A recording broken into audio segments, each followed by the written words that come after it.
Okay, let's start. Hello everyone. Ako si Lawrence Lorente. At sa video na ito, ipapakita ko yung kung paano gumana ang model binding as ASP.NET Core MVC gamit yung simple login page na ginawa ko. Okay? So, wala tayong database dito. Hard-coded lang yung credentials para focus tayo sa model binding, saka data annotation, validation, at redirection. Okay? So, ang nilalaman ng project ko is may isang account controller tayo at may login view model at dalawang views, isang login page saka isang welcome page. Okay? Dito tayo muna sa login view model. Makikita mo dito, ito yung login view model ko. Dalawang property lang ito.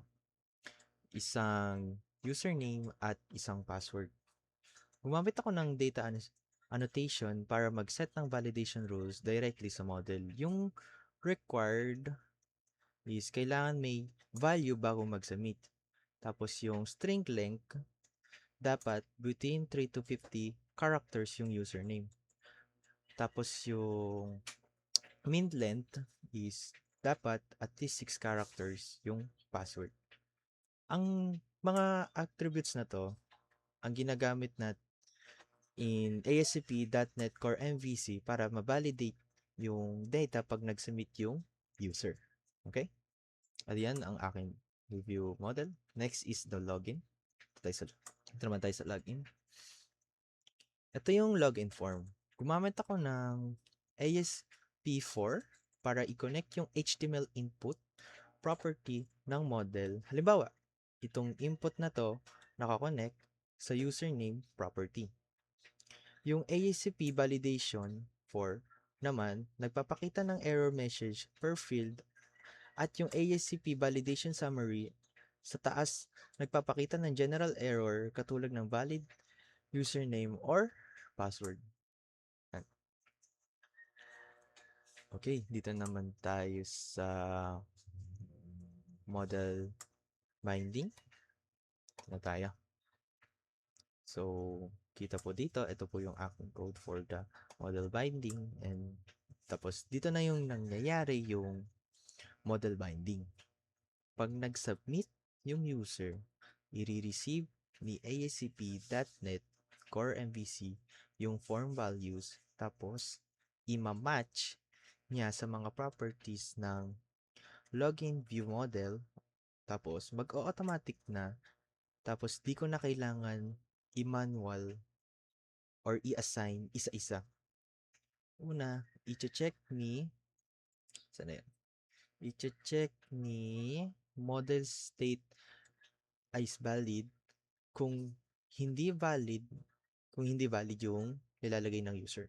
Halimbawa, may kulang or maikli masyado, ibabalik natin sa login page para makita nila yung error. Okay? Kung valid naman yung nilagay nila or tama naman yung paglalagay nila, kung i-check natin kung tama yung user at password, kung tama, gagamitin natin ang redirection to action welcome. Sana yan? Where is it? Basta yun. Para dalhin sila sa welcome page, kung mali naman, gagamit tayo ng model state add model error para ipakita yung invalid username or password. Ito. Model state. Okay. So, next is the welcome design. Ito naman, simple lang naman to. Ito yung parang action na naipapakita kung successful ba na naka-login ka para makita mo kung tama pala yung pinaglalagay sa pang-sign up ng login page. Okay, sa design ko naman, ay papakita ko sa'yo. Ito lang, i-run ko lang. Ay, wait. Wait. Ang para sa, wait, sige na, run ko lang. Okay. Ito. Okay. Ito ang aking design. Ang simple lang naman na design ko. Para sa design ko, gumamit ako ng black and team